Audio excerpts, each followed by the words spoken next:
चलिए देखिए dear students, आज हम लोग क्लास 12 दोस्तों फिजिक्स का चैप्टर 210 वेव ऑप्टिक्स का वीवीआई सब्जेक्टिव क्वेश्चन देखेंगे, जो कि आपके परीक्षा के लिए काफ़ी ज़्यादा कमाल का है। तो इस वीडियो को ज़रूर से पूरा देखिए, क्योंकि आपको पता है कि ऑप्टिक्स से कितना ऑब्जेक्टिव पूछा जाता है और सब्जेक्टिव पूछा जाता है।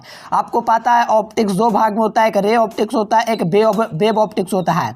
तो वीडियो को पूरा देखिए। रे ऑप्टिक्स का तो सब्जेक्ट मैंने करा रखा है, अब वेव ऑप्टिक्स के बारे तो वेव ऑप्टिक्स का भी करवा रहा हूँ दोस्तों। तो पीडीएफ नोट जो विद्यार्थी नहीं लिखा रहे हैं, इस नंबर पर एक बार जरूर से कॉन्टेक्ट कीजिएगा और ऑल सब्जेक्ट का आप लोग पीडीएफ नोट जरूर से ले लीजिए, क्योंकि एग्जाम में 100% लाने की गारंटी है, हर साल लड़ता है। एक बार कॉल करके जरूर से बात कीजिएगा। तो देखिए मेरे प्यारे स्टूडेंट्स, फर्स्ट क्वेश्चन आया कि प्रकाश के व्यतिकरण प्राप्त करने के आवश्यक शर्त को लिखें। आपके एग्जाम में कोई दो आवश्यक शर्त पूछेगा, लेकिन यहाँ पर मैंने पांच आवश्यक शर्त लिख दिया है, जिसे आप लोग को दो गो अवश्य याद रखना है। तो यहाँ से कहा जाता है कि प्रकाश के व्यतिकरण प्राप्त करने के आवश्यक शर्त निम्नलिखित है। पहला दोस्तों शर्त है कि प्रकाश के दोनों तरंगों का दोस्तों तरंग दैर्ध्य एक ही दिशा में होना चाहिए। यानी कि प्रकाश के जो दोनों तरंग होते हैं दोस्तों, आपको पता है कि प्रकाश के व्यतिकरण में दो तरंगे होती है, होते हैं कि नहीं। तो इसमें क्या होता है दोस्तों कि इसमें प्रकाश के दोनों तरंगों का जो तरंग दैर्ध्य होता है तो ऐसे दोस्तों वो एक ही दिशा में अलग अलग नहीं, दोनों तरंगों का दिशा एक ही होना चाहिए, पहला शर्त है। दूसरा शर्त है कि प्रकाश के दोनों तरंगों का तरंग दैर्ध्य बराबर होना चाहिए। यानी कि प्रकाश के जो दो तरंग होते हैं उसका तरंग दैर्ध्य है वो आपका बराबर होना चाहिए। और दोस्तों कहा जाए कि प्रकाश के दोनों तरंगों के बीच का कालांतर नियत होना चाहिए। यानी कि प्रकाश के दो तरंग होते हैं जिसके दोनों का 200 कालांतर होते हैं, उसको नियत होना चाहिए। प्रकाश के दोनों तरंगों का आयाम बराबर या लगभग बराबर होना ही चाहिए, और प्रकाश स्रोत एक छिद्र होना चाहिए। देखो 5 स्टेप है दोस्तों, 5 में 2 स्टेप आपको याद रखना है प्रकाश के व्यतिकरण के लिए। अगर आपको 2 नंबर आपको फिक्स करना है एग्जाम के लिए, तो बिल्कुल काफ़ी ज़्यादा कमाल का प्रश्न है, ज़रूर से याद कर लीजिए अगर आप लोग चाहते हैं कि ये प्रश्न आपके एग्जाम में ना छूटे तो। अब देखिए फ्रेंच के चौड़ाई के आवश्यक शर्त को आप लोग को लिखना है। फ्रेंच की चौड़ाई किन बातों पर डिपेंड करता है, देखो फिगर होगा दोस्तों, जब स्मार्ट बोर्ड पर आएंगे तो और बढ़िया से समझाएंगे, है ना। जितना होता है हमसे समझाने का प्रयास करते हैं। देख सकते हो यहाँ पर फ्रेंच की चौड़ाई के आवश्यक शर्त यानी कि दोस्तों किस पर निर्भर करेगा, ये आप लोग कह सकते हो, ठीक ना। तो यहाँ से देखिए फ्रेंच की चौड़ाई निम्नलिखित बातों पर डिपेंड करेगा, निर्भर करेगा। पहला है कि फ्रेंच की चौड़ाई प्रकाश के समानुपाती होता है। फ्रेंच की चौड़ाई क्या होता है, बीटा होता है, और दोस्तों तरंग दैर्ध्य क्या होता है, अल्फा होता है, सॉरी लैम्डा होता है। इसके कैसा है, समानुपाती होता है। ये आपका दोस्तों क्या होगा, फ्रेंच की चौड़ाई जो है दोस्तों तरंग दैर्ध्य के समानुपाती है। यानी कि फ्रेंच की चौड़ाई बढ़ेगी तो इसका दोस्तों क्या होता है, इसका दोस्तों तरंग दैर्ध्य भी बढ़ेगा, ये कहने का मतलब हुआ। और फ्रेंच की चौड़ाई प्रकाश स्रोत के पर्दे के दूरी के सीधा समानुपाती होता है। यानी कि फ्रेंच की चौड़ाई जो बीटा होता है दोस्तों, पर्दे के दूरी के कैसा होता है, डी के कैसा होता है, समानुपाती होता है। और तीसरा नंबर के फ्रेंच की चौड़ाई प्रकाश स्रोत के बीच के दूरी के भेद का समानुपाती होता है। यानी कि फ्रेंच की चौड़ाई जो होता है वे दोस्तों इसके तरंग दैर्ध्य से इसके दोस्तों बीच के दूरी 1/d के कैसा होता है, सब भेद का समानुपाती होता है। तो ये आपका हो गया फ्रेंच की चौड़ाई की आवश्यक शर्त, यानी किस पर निर्भर करता है। चलिए अब देखो यहाँ से कहा जाए कि पोलराइड क्या है, इसका उपयोग बताए। एग्जाम के लिए तो काफ़ी कमाल का प्रश्न है, इसको आप लोग को बिल्कुल याद रखना है ना। काफ़ी इजी से परिभाषा, ये नहीं कि किताबें किरा दे रहे हैं, एकदम मेरा सबसे आसान परिभाषा होता है, जो एग्जाम में एग्जामिनर देख करके कहे कि हाँ बच्चा मेहनत किया है, पूरा नंबर आपको मिलेगा। तो दोस्तों कहा जा रहा है कि पोलराइड उस क्रिस्टल को कहते हैं जिसके द्वारा अध्रुवित प्रकाश को ध्रुवित किया जाता है। यानी कि पोलराइड का मतलब है दोस्तों कि अध्रुवित प्रकाश को ध्रुवित करना। जैसे कि इसका उपयोग वगैरह ट्रेन वगैरह देखते हो, ट्रेन वगैरह में क्या होता है कि अगर बाहर से अगर लाइट होगा ना दोस्तों, तो वो अवशोषित कर लेगा, उतना लाइट ट्रेन के अंदर जो होता है कंडक्टर उसके पास नहीं जा पाता है। इसी का यूज किया जाता है पोलराइड का, जिससे जो होता है ट्रेन जो होता है दोस्तों कितना ही उसके सामने अगर प्रकाश आ जाए दोस्तों, तो वो जो है कहने का मतलब क्या हुआ दोस्तों, यहाँ पर उसको कुछ प्रभाव नहीं पड़ता है, ठीक ना। इस बात को जरूर से ध्यान में रखेगा। और ये आपका दोस्तों पोलराइड क्रिस्टल को क्या कहता है दोस्तों, अध्रुवित को क्या कर देता है, ध्रुवित कर देता है। इसका उपयोग की बात करें तो इसका उपयोग 3D फिल्म, जैसे कि आजकल आप लोग देखते हो 3D फिल्म ज़्यादा बनता है, तो उसमें इसी पदार्थों का उपयोग किया जाता है। और पोलराइड का उपयोग करके विभिन्न प्रकार के पदार्थों के प्रकाशीय गुणों को अध्ययन किया जाता है। ये सब पोलराइड का क्या है, उपयोग है। कोई द्वितीय उपयोग ये लिखना है आपको, और द्वितीय उपयोग पूछा जाता है। कोई दो आप लोग को लगे कि आसान है सर, तो हम याद कर ले रहे हैं। दो अपने मन से चुन लेना है कौन याद करना है। जो पोलराइड की सहायता से अणुओं के आकार एवं आकृति का अध्ययन किया जाता है। पोलराइड का उपयोग हवाई जहाज और ट्रेन की खिड़कियों में किया। देखो मैंने बोला ना ट्रेन की खिड़कियों में इसी का यूज़ किया जाता है पोलराइड का। चलिए नेक्स्ट क्वेश्चन का आंसर है प्रकाश के हाइगेंस के द्वितीयक सिद्धांत को लिखिए।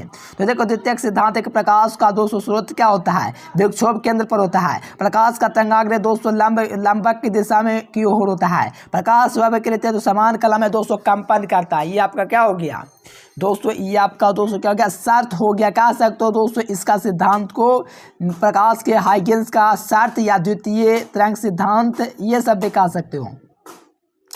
अब देखो प्रकाश का व्यतिकरण क्या होता है, what is the interference of light, यानी कि प्रकाश का व्यतिकरण क्या होता है। बहुत इजी है, मेरा परिभाषा सबसे आसान। देखिए एक ही तरंग दैर्ध्य क्या आपको सर जी एक ही तरंग दैर्ध्य, हाँ प्रकाश के दो तरंगे एक ही तरंग दैर्ध्य के प्रकाश के दो तरंगे किसी माध्यम में एक ही दिशा में चलते थे। प्रकाश के ध्रुवपन के कारण जो उसकी तीव्रता में परिवर्तन होता है, प्रकाश के ध्रुवपन के कारण उसकी तीव्रता में जो परिवर्तन होता है, इसी घटना को प्रकाश का व्यतिकरण कहते हैं। यानी कि प्रकाश का जो घटना होता है दोस्तों, प्रकाश रंग जब होता है तो प्रकाश के दो तरंग एक साथ किसी माध्यम में चलता है तो प्रकाश का ध्रुवपन होता है, उसके कारण तीव्रता में क्या होगा, परिवर्तन उतार चढ़ाव आएगा। इस घटना को प्रकाश का व्यतिकरण कहते हैं। आसान है, आराम से याद कर लीजिए। अब देखो व्यतिकरण दो प्रकार का होता है, एक रचनात्मक होता है, विनाशी होता है। देखो ये और भी आसान है, जब आप पहला नियम याद कर लिए दोस्तों प्रकाश व्यतिकरण क्या, तो ये आप लोग का अपरोप याद हो जाएगा। देखो कैसे, जब एक ही तरंग दैर्ध्य के प्रकाश के दो तरंग किसी माध्यम में एक ही दिशा में चलता है तो प्रकाश ध्रुवपन के कारण प्रकाश की तीव्रता महत्तम होती है। किसमें, तो आपको याद रखना रचनात्मक व्यतिकरण में। ऑब्जेक्टिव में पूछ सकता है कि किस व्यतिकरण में महत्तम तीव्रता होती है, रचनात्मक या विनाशी, ऑप्शन दे देगा। तो आपको याद रखना रचनात्मक, और ये 2 नंबर का क्वेश्चन मैं आपको करवा रहा हूँ जिससे ऑब्जेक्टिव बन रहा है। तो ये आपका दोस्तों क्या रचनात्मक व्यतिकरण हो गया। और दोस्तों यहाँ पर विनाशी व्यतिकरण में क्या होगा, मान होगा दोस्तों वो न्यूनतम होगा। यहाँ से देख सकते हो यहाँ पर इसकी तीव्रता क्या हो जा रहा है, न्यूनतम हो जा रहा है। यानी कि परिभाषा बस एक पर एक फ्री है, एक पर 2 माल फ्री है ना। व्यतिकरण याद करो तो 2 माल फ्री मिलेगा, रचनात्मक व्यतिकरण और विनाशी व्यतिकरण। ये एक दूसरे के आसान है कि जो रचनात्मक में महत्तम होता है और विनाशी में न्यूनतम होता है। बस हो गया काम। और कब है आपको परिभाषा याद रखना व्यतिकरण का, मेन काम व्यतिकरण का है।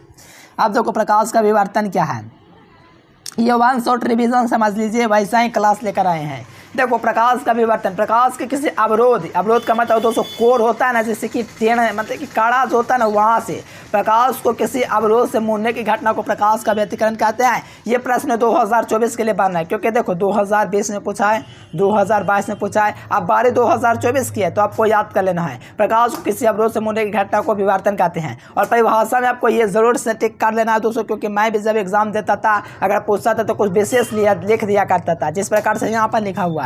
प्रकाश विवर्तन 2 प्रकार का होता है, पहला फ्रेनेल विवर्तन और दूसरा फ्राउनहोफर विवर्तन। बस इतना ही लिख देना। अगर पूछेगा दोस्तों फ्रेनेल विवर्तन क्या है, तो यहाँ से आपको याद रखना है दोस्तों क्या है कि प्रकाश स्रोत और पारदेश से बीच की दूरी दोस्तों पारमित हो तो इस हम लोग दोस्तों क्या कहेंगे, फ्रेनेल विवर्तन कहेंगे। अगर दोस्तों अपारमित दूरी होगा तो फ्राउनहोफर विवर्तन कहेंगे। मेरा परिभाषा सबसे आसान है दोस्तों, आप लोग अगर मेहनत कैसे याद करेंगे, पढ़े होंगे PDF नोट्स लेकर के, तो ये सब बहुत इजी आपको लगता है क्या सर ये सब क्लास लेकर ऐसा सोच रहे होंगे, लेकिन ये बहुत एक्चुअल में इजी है।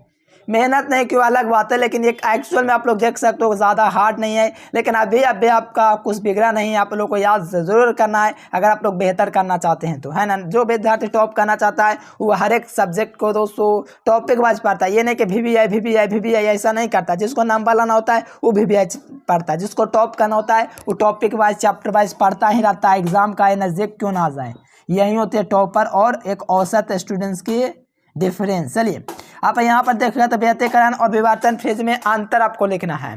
तो देखो परिभाषा तो आसान है, पहले व्यतिकरण मैंने आपको बता दिया, विवर्तन बता दिया, अब तो परिभाषा याद होगा तो अंतर आप लोग कर लोगे। जैसे कि यहाँ पर देखो प्रकाश के दोस्तों व्यतिकरण में सभी फ्रेंच क्या होते हैं, चौड़ाई बराबर होती है। विवर्तन में फ्रेंच की सभी चौड़ाई बराबर नहीं होते, यहाँ पर कह लेना नहीं होता, यहाँ पर लिखा गया होता है, नहीं होता है इसमें। और यहाँ पर देखिए प्रकाश के दोस्तों व्यतिकरण में सभी तीव्रता दोस्तों दीप्त फ्रेंचों की तीव्रता बराबर होती है, इसमें बराबर नहीं होती है। प्रकाश के दोस्तों व्यतिकरण में सभी अदीप्त फ्रेंचों की तीव्रता 0 होती है, लेकिन इसमें दोस्तों अदीप्त फ्रेंचों की तीव्रता 0 नहीं होती है। बस एक पर एक माल फ्री है, बस याद करते जाओ होता जाएगा।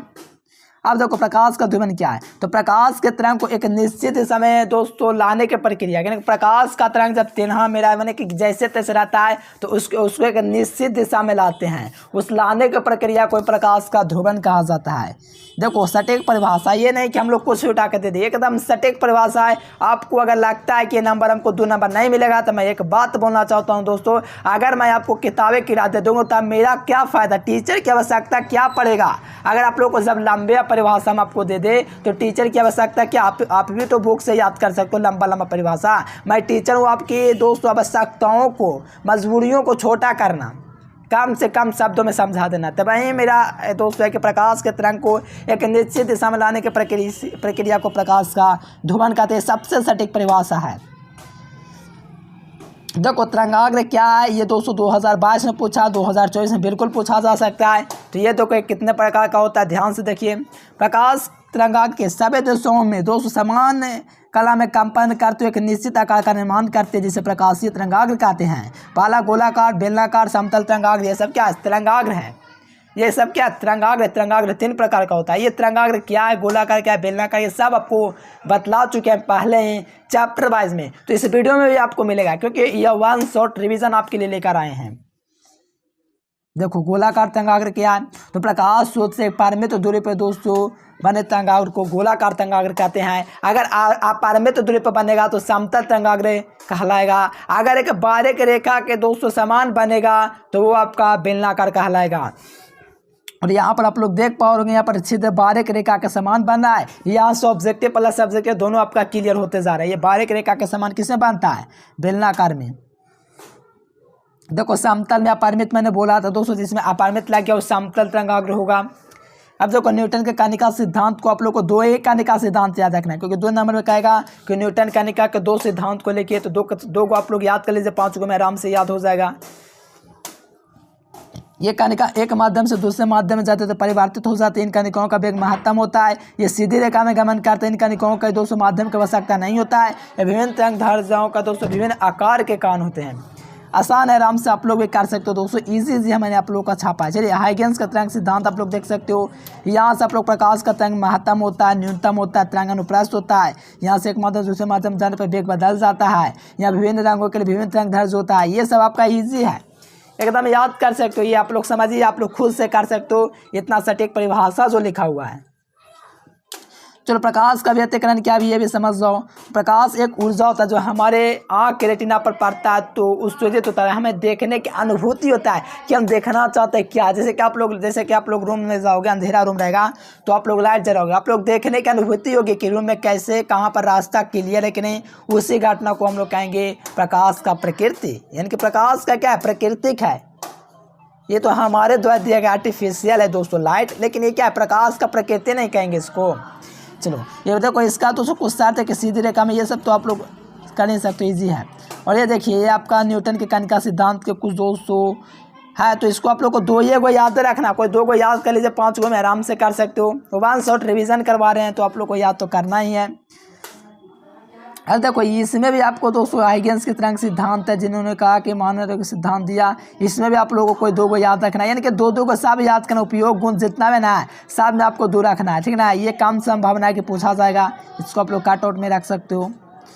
चलिए इतना ही क्वेश्चन था दोस्तों। देखो ये काफ़ी कमाल का प्रश्न करवाते हैं। ये नहीं कि हम लोग कोई भी चैप्टर उठा लें, आपको पता है, आपके टीचर लोग भी बताते हैं, आपके भैया बहन को जो भी होंगे आपको बताते होंगे कि ऑप्टिक्स बहुत बढ़िया चैप्टर है, उसको ज़रूर से पूरा पढ़ो, क्योंकि इस चैप्टर से बहुत ज़्यादा पूछा जाता है। क्योंकि ऑब्जेक्टिव संख्या अगर आपको विश्वास नहीं है तो आप लोग चेक कर लीजिए, 17 से 18 ऑब्जेक्टिव पूछा जाता है खाली ऑप्टिक्स से, रे ऑप्टिक्स, वेव ऑप्टिक्स से, समझ रहे हो। यानी कि 35 आपका जवाब है देना, 17 को पूछा ऑप्टिक्स से। और मैंने आपको गारंटी दे रखा हूँ कि जितना ऑप्टिक्स और वेव ऑप्टिक्स में दे दिया हूँ, अगर ऑब्जेक्टिव इससे पूछा जाता है 18 में तो ये गारंटी मेरा दोस्तों 15 प्लस आपका लड़ेगा। अब न्यूमेरिकल दोस्तों है कि बिहार बोर्ड के मान पर डिपेंड करेगा, न्यूमेरिकल अपने मान से छाप देगा तो हम भगवान थोड़े हैं कि न्यूमेरिकल में दिलवा देंगे। लेकिन हाँ, थ्योरी से जितना ऑब्जेक्टिव पूछा जाएगा ये मैं गारंटी लेता हूँ कि जितना दूंगा उसी में से क्वेश्चन आएगा, है ना। और जो विद्यार्थी PDF नोट्स नहीं खरीदे हैं, ये नंबर आपको दिख रहा है, इस नंबर पर कांटेक्ट करके ऑल सब्जेक्ट का जरूर से ले लेना है। आज के फिलहाल इतना ही रखेंगे। Thanks for watching this video. जय हिंद, वंदे मातरम। प्रिय साथियों, हंसते रहिए, मुस्कुराते रहिए, दिल लगा कर पढ़ते रहिए। Thanks for watching.